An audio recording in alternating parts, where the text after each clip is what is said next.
Bonjour à tous, bonjour à toutes, bienvenue dans Tailgate, le podcast 100% foot américain des équipes de The Free Agent. On se retrouve juste avant la finale de D1 Elite, le casque de diamant, le 28e casque de diamant qui va se dérouler ce samedi à 20h à Perpignan. Du coup, on a bousculé un peu notre grille des programmes. D'habitude, le jeudi, c'est podcast NFL.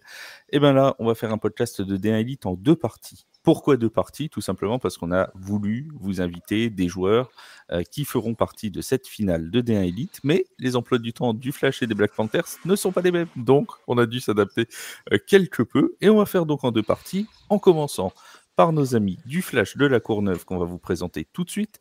Mais juste avant, laissez-moi vous présenter celui qui va m'accompagner à l'animation, c'est Julien. Salut Julien, comment ça va ? Salut, ça va très bien. Depuis hier. Depuis hier, très bien. On passe toutes nos soirées ensemble. Retrouvez-nous tous les jours dans vos podcasts. Cette semaine, voilà, on est tous les jours ensemble. Avec nous, 2 joueurs du Flash de la Courneuve. D'abord, le quarterback qui est sur les terrains depuis la semaine 5. Je dis pas de bêtises. Hein. Semaine 4. 4, tu vois, je t'en ai enlevé une. Désolé. Il a mal révisé ses fiches. Depuis la semaine 4. Et Badis Grammy, salut Badis, comment tu vas ? Ça va, au top, en forme. Et toi ? Moi, ça va. Mais c'est à vous qui vous posez la question, parce qu'encore une fois, moi, je ne ferai regarder le match que devant la télé. Donc, c'est voilà. Essayez juste de pas aller en prolongation, parce que ça me prolonge mon résumé d'affaires. C'est tout ce que je vous demande. On fera mieux. Voilà. Prolongation. Oui, d'ailleurs, j'ai appris les règles de prolongation de D1 Elite à l'occasion du match en demi-finale. Bref, c'est en wildcard. Et on a avec nous le kicker et membre de la Red Company, des Mousquetaires de Paris aussi. C'est Thibaut. Salut Thibaut, comment ça va ? Ça va, merci. Mais là, aujourd'hui, tu es en qualité de kicker, pas en qualité de membre de la Red Company. Il y a les deux d'habitude, mais là, t'en Chaque jour en son temps. Les copains, on va commencer par parler un petit peu de votre saison 2024 avant de parler de la finale en elle-même. Comment, Badis, tu qualifierais, toi, cette saison du Flash ? Moi, j'ai mis personnellement dans l'article de présentation qu'elle était maîtrisée. Est-ce que tu es d'accord avec moi ? Alors, c'est vrai que d'un point de vue résultat, on pourrait dire qu'elle est maîtrisée donc, d'un point de vue extérieur. Hein, donc, on a une belle fiche en fin de saison avec un bon résultat en premier tour de play-off, en tout cas notre premier tour de play-off. Mais c'est vrai que pour nous, il y a eu beaucoup de hauts et de bas, donc ça a été quand même une saison haute en couleurs, tant en termes de blessures qu'en termes de surprises, que ce soit en victoire ou en défaite. Mais oui, à la fin, c'est maîtrisé. À la fin, on joue le football du Flash et on arrive à mettre en place ce qu'on veut, donc c'est cool. 5 victoires, 1 nul, 2 défaites pour la saison régulière. Cette fois, j'ai pas dit de bêtises. C'est bon. Cette fois, le bilan est bon. Voilà, le bilan est bon. Thibaut, toi, tu l'as vécu comment cette saison qui était un petit peu particulière en plus, parce que comme il y a eu le forfait général des Pionniers de Touraine en début de saison, du coup, vous vous retrouviez dans une conférence à 4, donc avec des matchs qui étaient... Parfois, vous jouiez 2 semaines de suite. Parfois, il y avait peut-être 3 semaines, voire 1 mois quasiment d'écart entre 2 matchs. Comment ça a pu se passer ? Comment ça s'est passé cette saison ? Alors moi, en plus, je suis arrivé en cours de saison. J'ai même pas commencé tout de suite. On a commencé par faire que des matchs à l'extérieur, dans le froid. C'était pas simple du tout. Tonon, c'était déjà passé à l'époque. Quand t'es arrivé à quel moment, toi, dans la saison ? Je suis arrivé en gros premier match, juste après le premier match. Ouais. Voilà, et après j'ai commencé à essayer de gagner ma place, et puis voilà. Ça s'est plutôt bien passé au final. Au final, ouais, au début, j'étais en backup, et puis voilà, on essaye de... T'as fini par gagner ta place. J'ai fini par commencer à bien jouer, à mieux jouer en tout cas. Et à m'intégrer dans l'équipe, c'est important aussi. Mais c'est toujours simple. C'est un petit peu la même histoire en fait pour toi, Badis, parce que tu as commencé aussi en tant que backup de Léo Cremades, et il y a eu qui s'est blessé. Tu as pris les rênes de l'équipe et depuis tu les as plus lâchées. C'est ça. Après, Thibaut a, on va dire, entre guillemets, plus de mérite parce qu'il a gagné sa place grâce à ses efforts et à son niveau comparé à son concurrent. Moi, j'ai, on va dire, pris l'intérim d'Elo Cremades au début. Et ensuite, une fois qu'il est revenu, vu que j'avais un peu la main chaude, j'ai pu rester et garder mon poste. Donc, c'est presque la même chose, ouais. D'ailleurs, On allait chercher ça. D'ailleurs, comment ça se passe concrètement avec Léo? Y a pas de parce que bon, il a quand même perdu sa place sur blessure. On sait que malheureusement, ça arrive à beaucoup de quarterbacks. Hein. C'est arrivé aussi en NFL. C'est arrivé, voilà. Il y a des quarterbacks qui finalement finissent par perdre leur place. Est-ce que vous, l'entente à l'entraînement, ça se passe comment? Avec Léo, il y a toujours eu une concurrence, on va dire, bienveillante. Ça a toujours été positif. On s'est toujours tiré vers le haut depuis déjà l'an dernier. L'an dernier, l'occasion s'est aussi présentée où Léo s'est blessé pendant 2 matchs, donc une blessure bien moins grave. Bien moins grave. Et je l'ai remplacé pendant 2 matchs. Ensuite, il est revenu. Il a été meilleur à son retour. Il a été tout aussi bon à son retour, donc il a repris sa place. Cette année, voilà, sa blessure était plus longue. J'ai saisi l'opportunité pour voilà, prendre l'expérience et montrer ce que je savais pour y rester, quoi. Et donc voilà, il n'y a pas de... D'animosité. Exactement, il n'y a pas d'animosité. C'est toujours bienveillant, on se tire vers le haut. Travail d'équipe, quoi. Peu importe qui est sur le banc, en fait, on se tire vers le haut, on s'encourage et voilà, le but c'est de faire gagner l'équipe, peu importe qui est sur le terrain, quoi. Oui, et puis bon, il peut, enfin, on le souhaite bien sûr pas, hein, mais il peut toujours y avoir besoin aussi qu'il revienne sur le terrain si malheureusement toi, bien sûr, t'arrive quelque au chose. plus tôt. Toi, Badis, quand tu as commencé à jouer, est-ce qu'il a fallu un peu de temps pour que tu te mettes dans le rythme, ou du fait que vous avez une équipe qui a un gros jeu au sol avec beaucoup de running backs qui peuvent vous faire gagner des yards, tu peux t'appuyer sur le fait que s'il faut un peu de temps pour avoir de la connexion, les running backs peuvent assurer, ou est-ce que tu avais déjà justement des bonnes connexions, même si tu étais en backup, les entraînements et tout, t'ont permis de dire je start s'il faut et je suis là, quoi. Ah oui, après, je sais pas si vous avez suivi un peu les dramas concernant un peu le coaching staff, mais déjà l'an dernier, j'avais Paul Durand en coach, et en fait, en début d'année, c'était un Américain, c'était Ryan Smith, le coordonnateur offensif, et en fait, au moment où Léo se blesse, Ryan Smith n'est plus coordonnateur offensif, donc au moment où je prends les rênes, Paul Durand revient. Et déjà, à la base, je prenais les mêmes nombres de reps que Léo à l'entraînement, ça veut dire qu'avec les receveurs et le playbook qu'on avait, j'étais pas dépaysé, mais en fait j'étais encore moins avec le retour de Paul Durand, avec qui j'ai toujours travaillé quand j'étais en élite. Et là en fait avec son retour, c'était comme une sorte de retour aux sources. On avait déjà cette connexion là et on avait déjà les points de coaching et en tout cas les mêmes repères sur le terrain et son playbook, quoi. Donc ça a été plutôt simple. Impeccable. Vous avez, j'en ai parlé tout à l'heure, vous avez eu 2 défaites au cours de la saison. Est-ce qu'il y en a une des 2 qui vous a le plus, j'ai envie de dire, le plus marqué, le plus déstabilisé? Parce que c'était quand même 2 défaites, entre guillemets, surprises, contre les Cougars et contre les Léopards. Alors, les Léopards, c'était en dernière journée. Eux, ils jouaient leur qualification. Vous étiez déjà assuré de la place. N'empêche qu'il y a eu ces 2 défaites-là. Est-ce que, Thibaut, toi, il y en a une des 2 qui t'a plus embêté que l'autre? Ouais, bien sûr. Contre les Cougars, pour moi, on doit jamais perdre, de toute façon. Contre les Léopards, je me doute que certains avaient moins envie, puisque quoi qu'il arrive, on finissait premier. Donc je peux comprendre qu'il y ait moins d'envie, même si moi, c'est pas mon état d'esprit. Mais contre les Cougars... désolé pour eux, mais bon, on voit leur bilan. Donc, leur bilan, ils ont une seule victoire. C'est contre nous qui sommes premiers. Franchement, quand tu vois ça, moi, ça me fait un peu tiquer, quoi. En plus, ils nous marquent 2 TD, 2 fois le même jeu, 2 fois sur le même joueur. Je citerai pas. Mais, ouais, voilà, c'est les Cougars, là, ça... Ouais, la défaite contre les Cougars, c'était un vrai dimanche sans, quoi. C'était vraiment ça arrive. Mais en vrai, je pense que c'est des défaites indispensables pour qu'on puisse relever la tête, puisque je pense qu'on est arrivé là-bas aussi en ayant un excès de confiance. Et du coup, ça nous a remis un peu les pieds sur terre pour mieux aborder la deuxième partie de saison. Ça a pas remis les pieds sur terre aux Cougars, hein, par contre, de Saint-Ouen, qui malheureusement ne sont pas allés de mieux en mieux à partir de cette victoire-là. Ça va mettre de mal en pire jusqu'à la fin de la saison. Mais tiens, je me pose une question justement parce que sur votre deuxième défaite donc contre les Léopards, est-ce qu'il y avait quand même une intention du coaching staff de dire on met l'équipe B, on repose parce que justement c'était un match du 25 mai et le 1er juin il y avait le match de CUFL contre Canada Broncos. Donc est-ce qu'il y avait un peu une intention de dire ouais on est qualifié playoff, on se repose et on se prépare pour la CUFL ou pas du Bah, tout?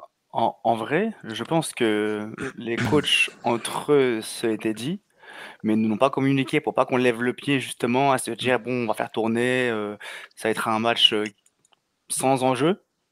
Donc en soi, les coachs vont jamais nous le dire. Mais par contre, après, voilà, dans les calls et même sur le dénouement du match, même si on a fait tourner très tôt et on a fait tourner alors qu'on était déjà derrière, bah, on a vite compris que voilà, c'était un match qui n'avait pas forcément d'enjeu, où on ne voulait pas prendre forcément de risques, à blesser des titulaires, à voilà, faire l'effort supplémentaire. On aurait pu revenir, même avec l'équipe B, l'équipe C, en tout cas les rotations qu'il y a eu. Mais voilà, après, le plus important, c'est que tout le monde ait pris d'expérience, ait pris du temps de jeu. Mais bon, la finalité, c'est qu'on a perdu et ça n'a pas trop impacté tout le monde. Mais même si personnellement, comme je rejoins Thibaut sur ça, c'est pas mon état d'esprit et je pense que ça aurait pu mieux nous préparer pour le match qui a suivi en Coupe d'Europe après. Tu sais, est-ce qu'on met les pieds dans le plat, Julien? Est-ce qu'on demande si ils ont fait exprès de perdre contre les Léopards pour avoir une chance que les Black Panthers se fassent éliminer de la saison? Non. Non, jamais. Ah, je doute. T'imagines le calcul d'apothicaire, quoi. Après moi, mon poste, moi j'ai moins d'impact, on va dire, sur le jeu offensif ou défensif, évidemment. Non, mais on en parlera après, de toute façon. Mais on n'arrête pas de dire à longueur de podcast que le kicker est important. Nous, dans les podcasts LF, on parle beaucoup des kickers, donc tu es le bienvenu. mais c'est vrai que moi, genre, pour moi, chaque match, ça doit se jouer à 100% et sans détour, quoi. Et justement, donc après, il y a eu cette demi-finale où là, c'était un petit peu le jour et la nuit, parce qu'entre le match contre les Léopards de week 10 de saison régulière et la demi-finale, on avait l'impression que c'était plus le même flash, quoi. Je te laisse répondre. Poussif au début, ça a été poussif. C'était poussif, ouais. On parle de la demi-finale contre Léopard. Contre Léopard. Ouais. Bah, c'est sûr qu'en fait, quand on arrive à un match où à domicile, c'est un match soit tu gagnes, soit c'est la fin, déjà ça transcende plus. C'est beaucoup plus différent qu'un match qu'on aborde avec plus de légèreté. J'ai rien contre les Léopards, hein, mais je pense que les coachs prévoyaient déjà un peu plus l'après, donc l'Europe et les playoffs. Mais ouais, c'est vrai que là, on arrive en playoff, on est plus en Coupe d'Europe, on n'a que ça à jouer, on n'a que ça à prendre. Maintenant, en fait, on est d'abord de fin, quoi. Et maintenant, les Léopards, je pense que bien qu'ils ont eu un match dans les jambes en plus avec les Grizzlies, il n'y a pas eu de quartier. Et ça aurait dû être la mentalité dès la week 10, en fait. Même si on n'a pas fait tourner, là, on a eu mes titulaires et on a fait rouler. Il en a fait tourner, par contre, là, parce qu'on était en avance. Et bien qu'on était en avance, on a déroulé, on a monté notre vrai visage. Là, ça a déroulé, oui, c'est le cas de le dire. C'est un visage qu'on aurait dû montrer déjà dès la week 10. Mais voilà, je pense que la défaite en Coupe d'Europe nous a un peu mis des idées en place. Et en fait, à partir de ce moment-là, je pense qu'on n'a plus du tout pensé à qui on affrontait. On devait juste jouer notre football et dérouler. Et je pense que c'est ce qu'on a fait contre eux en demi-finale. Est-ce que vous avez senti une baisse physique des Léopards en deuxième mi-temps? Justement, tu as évoqué ce match contre les Grizzlies, qui en plus a été très difficile pour eux sur le plan physique et sur le plan émotionnel, parce que c'est allé jusqu'en prolongation, etc., etc. Ils ont réussi à aller battre les Grizzlies, ce qui était quand même un exploit en wildcard. On rappelle que les Léopards sont promus dans cette saison 2024 de D1 Elite. Est-ce que tu penses qu'il y a eu aussi un moment que le fait que vous ayez une semaine de repos de plus est largement joué en votre faveur? Ouais, mais c'est sûr que ça a joué en notre faveur. Après, tu as dit un exploit, c'est juste le fait qu'ils soient promus, mais en fait, vu la saison qu'ils ont fait, moi je trouve pas que ce soit un exploit de gagner ce match-là. Clairement, ils ont été accrocheurs toute la saison, les Léopards. Voilà, le mérite qu'ils ont aussi, c'est qu'ils arrivent au match, les mecs, je crois qu'ils sont genre 29, un truc comme ça, et nous, en face, on est 55.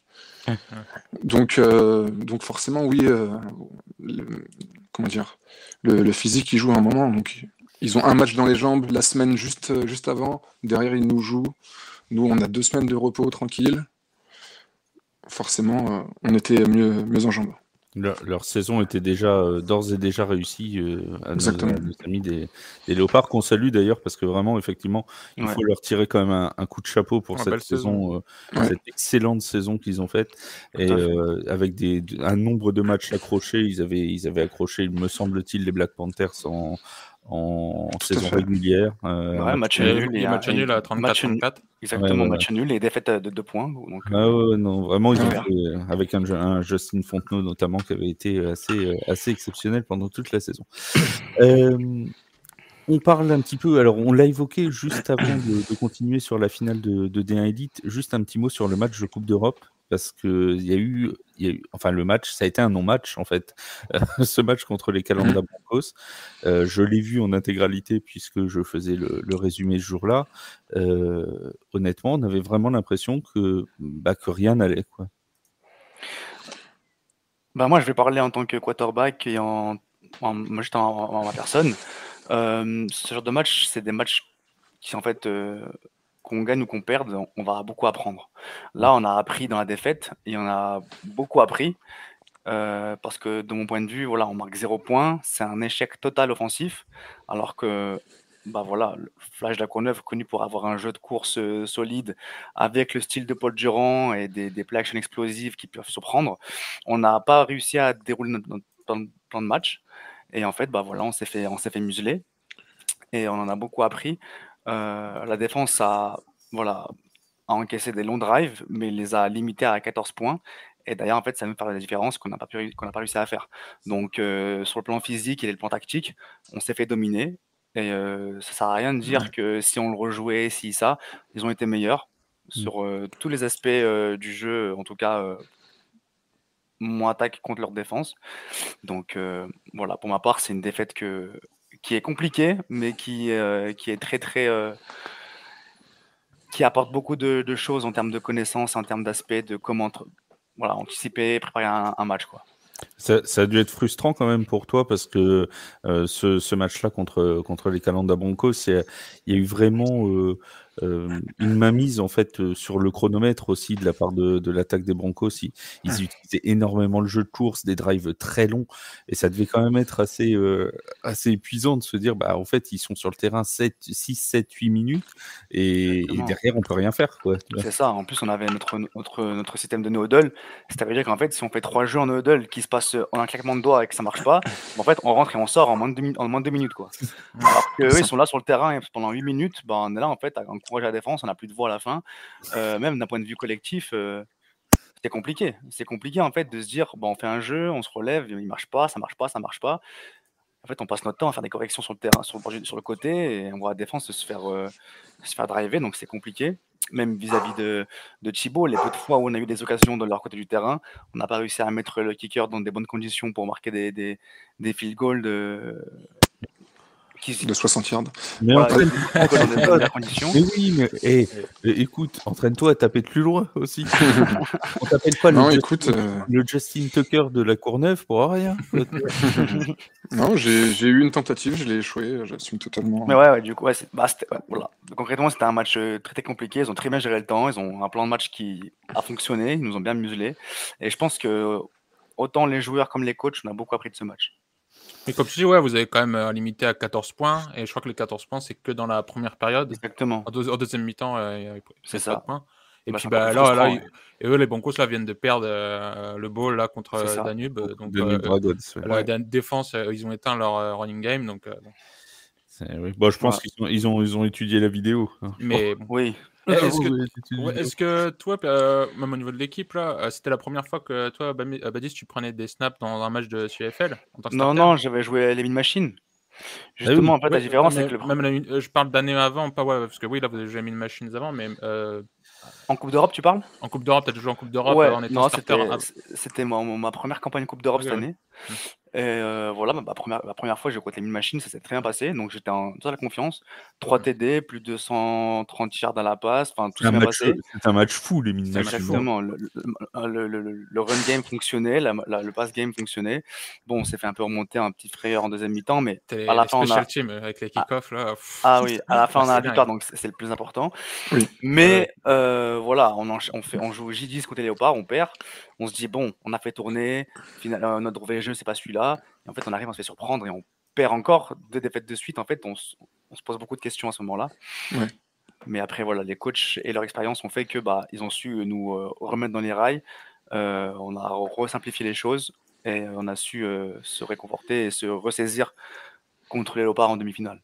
Pour ceux qui ne suivraient pas le football américain en France de manière assidue et qui suivent TF1, on rappelle que le Flash de la Courneuve était champion d'Europe en titre de la Coupe CEFL, puisqu'ils avaient battu, on vous le donne en 1000, les Black Panthers de Tonon-les-Bains en finale l'an dernier. Oui, comme quoi. Ouais.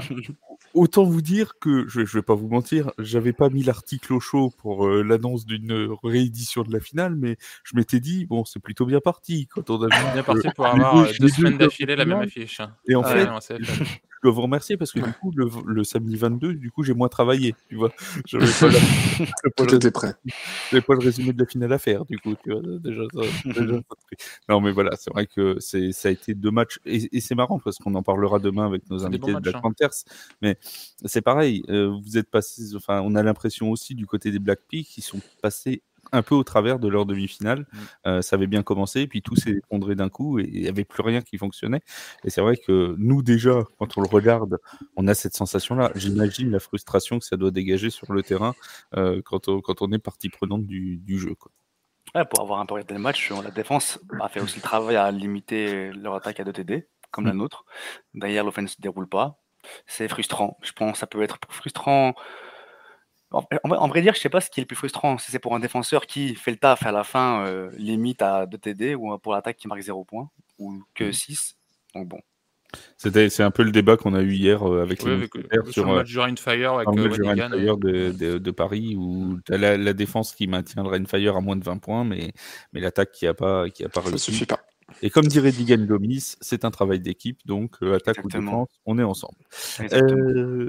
La préparation de cette finale, tu me disais, Badis, en off, juste avant le début de l'émission, que vous aviez fait un peu de rap vendredi dernier. Ça se passe comment, la préparation de la finale?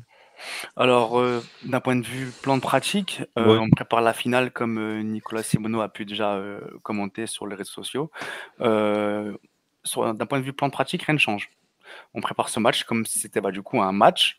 Donc, on a le même plan, lundi, même plan, mardi, même plan, jeudi, même plan. Donc, toute la saison, ça a été fait de la même manière, organisé pareil, avec le même timing. Sauf que là, voilà, vu qu'il y a beaucoup d'ajustements à faire, c'est quand même la 3e fois qu'on rencontre les Black Panthers. À la fin, on finit par tous se connaître. Tout le monde regarde les vidéos. En fait, maintenant, ça joue sur les détails. Donc, l'attaque, on a fait un peu de rap vendredi dernier pour ajuster certains jeux. Mais voilà, après, d'un point de vue plan de pratique, ça reste la même chose. On prépare le match des Black Panthers avec sérieux et rigueur. Et voilà, on ajuste simplement et on peaufine. C'est plus du peaufinage qu'autre chose.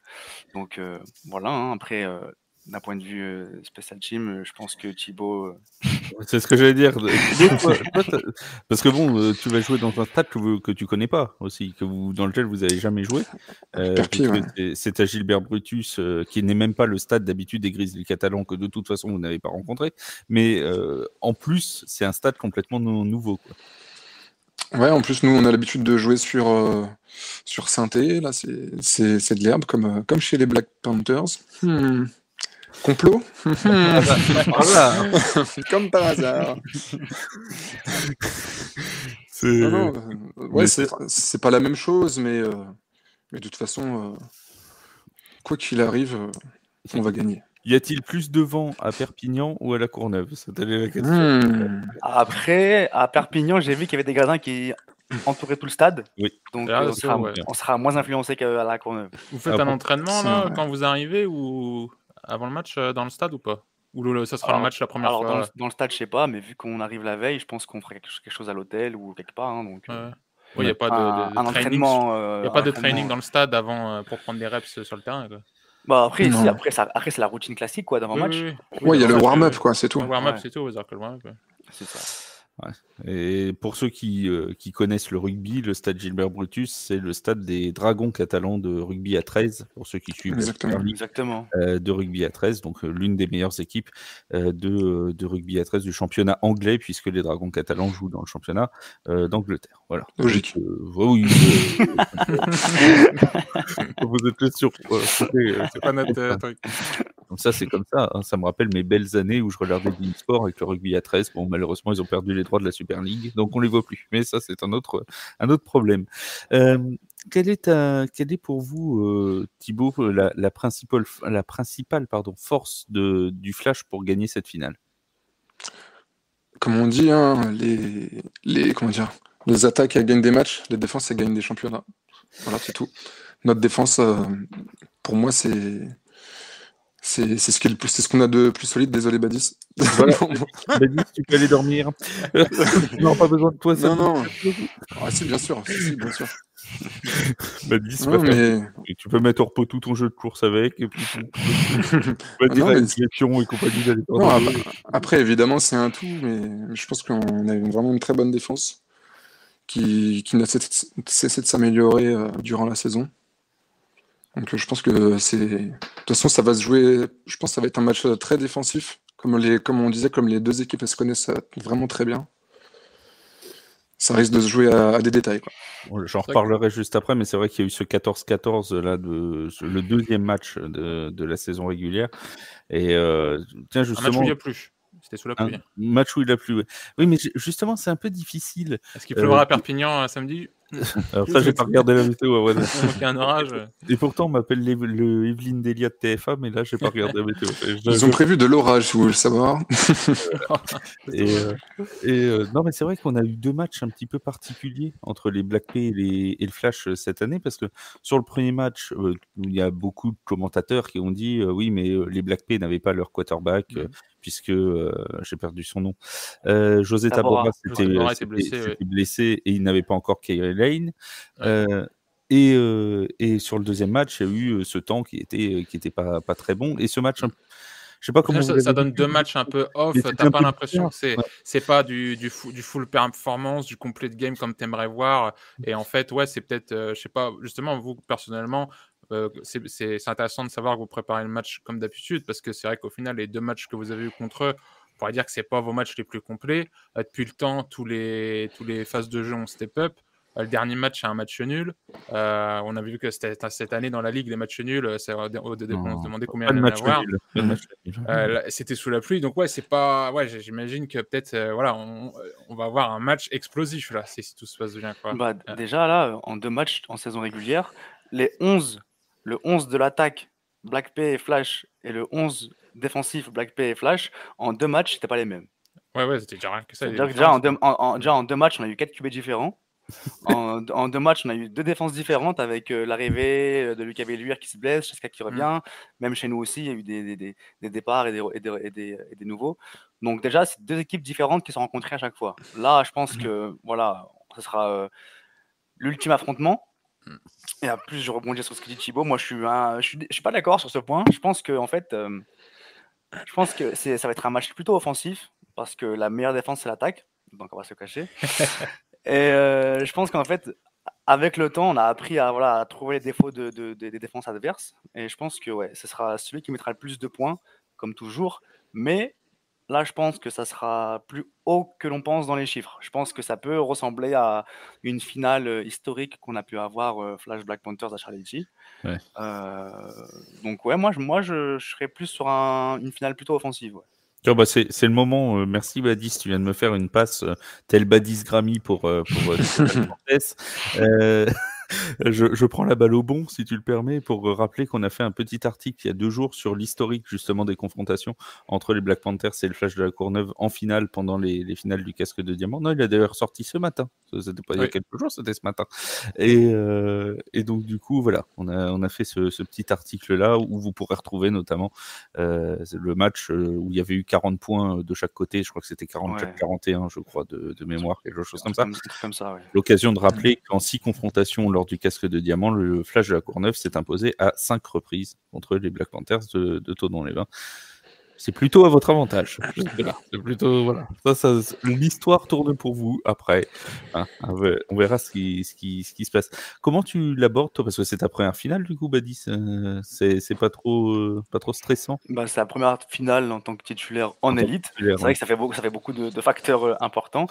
Non, en vrai, non. Je suis quelqu'un qui se prépare beaucoup, qui travaille beaucoup la vidéo. À l'entraînement, j'ai Paul Durand et mes coéquipiers qui me mettent beaucoup en confiance avec des jeux qui collent parfaitement à notre style de jeu.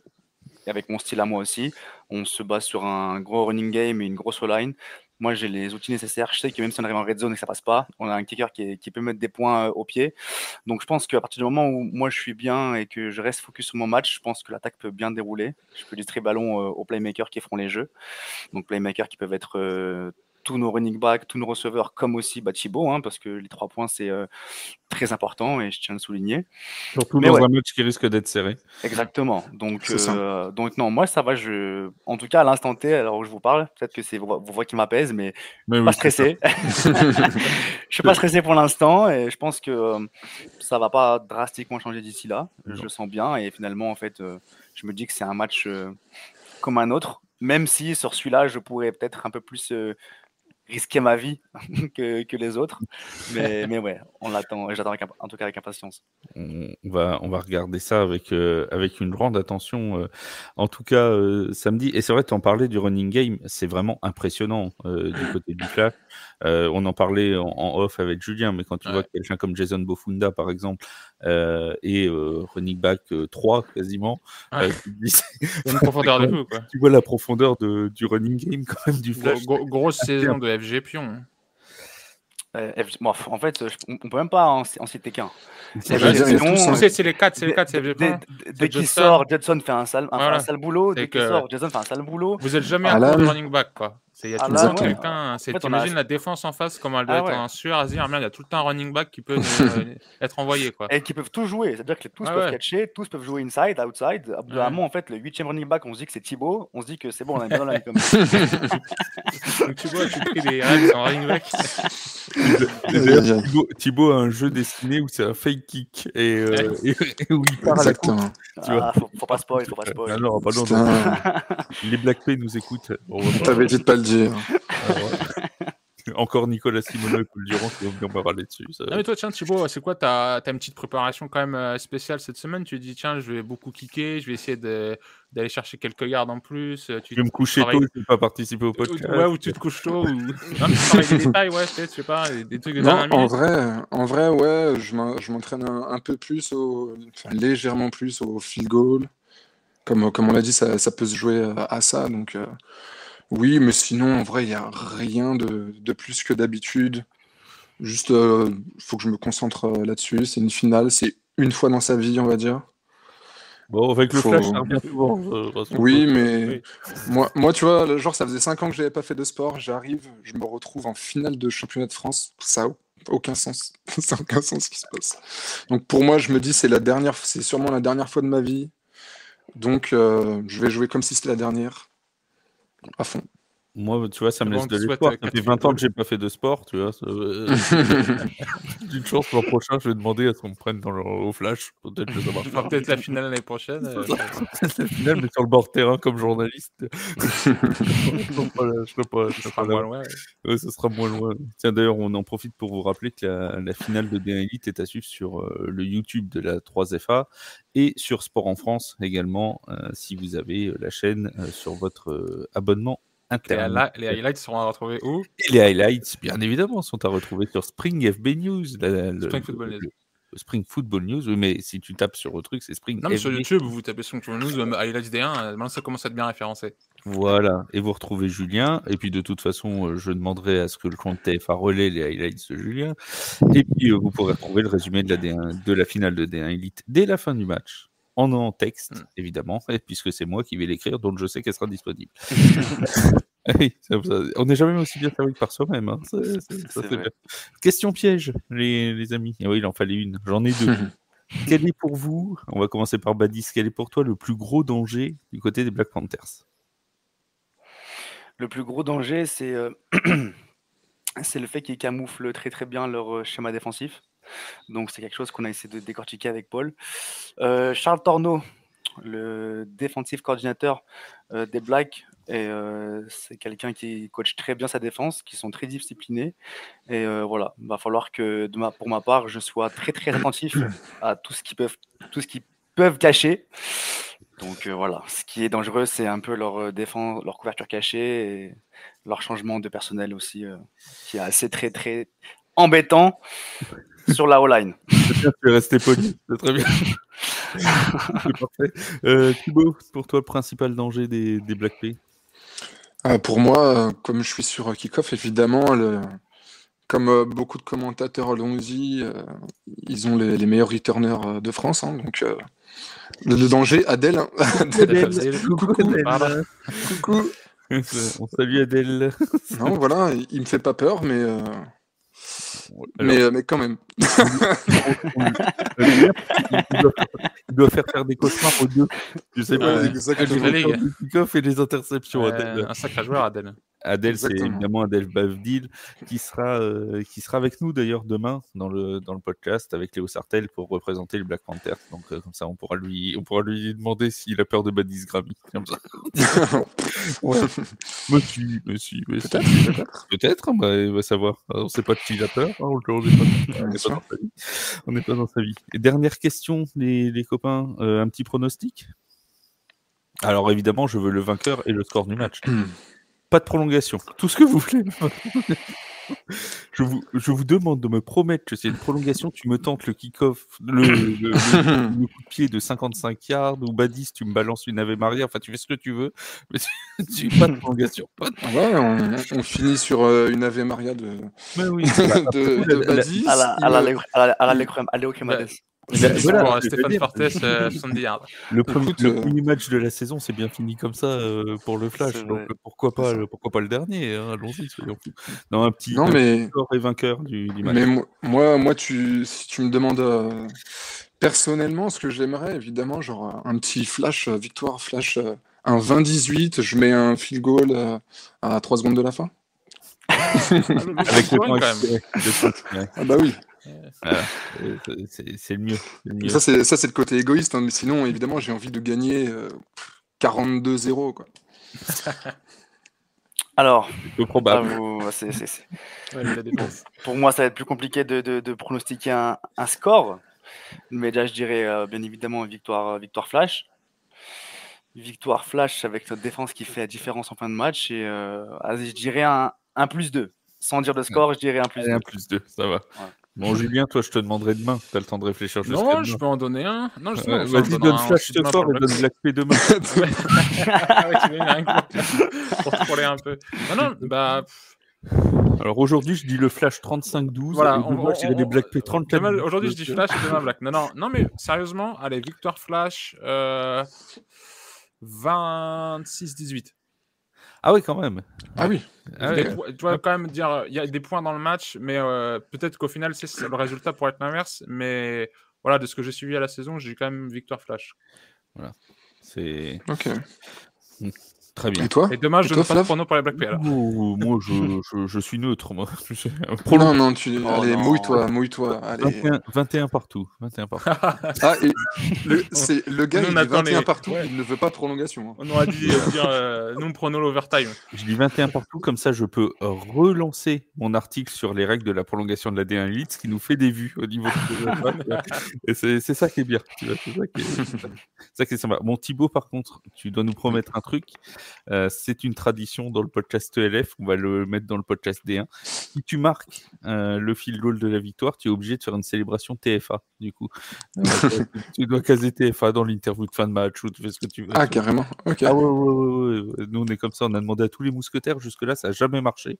Parce qu'à chaque fois, on avait demandé à Maceo, il n'a pas fait d'interception derrière, Amir, il n'en a pas fait non plus, enfin bref. Ah, j'ai cru que tu avais demandé à Bono.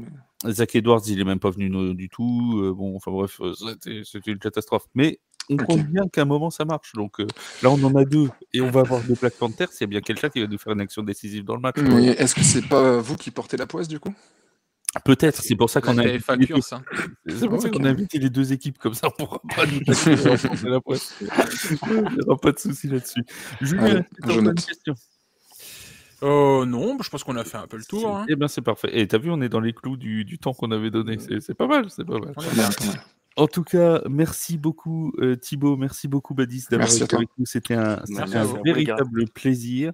Merci à Jules de m'avoir accompagné. On se retrouve demain pour la partie Black Panthers avec Adèle Bavdil et avec Léo Sartel qui viendront répondre à nos questions, qui seront grosso modo les mêmes, sauf qu'on parlera de leur saison à eux cette fois, parce que bon, si on parle de la saison du Flash, ils vont pas comprendre pourquoi ils sont là.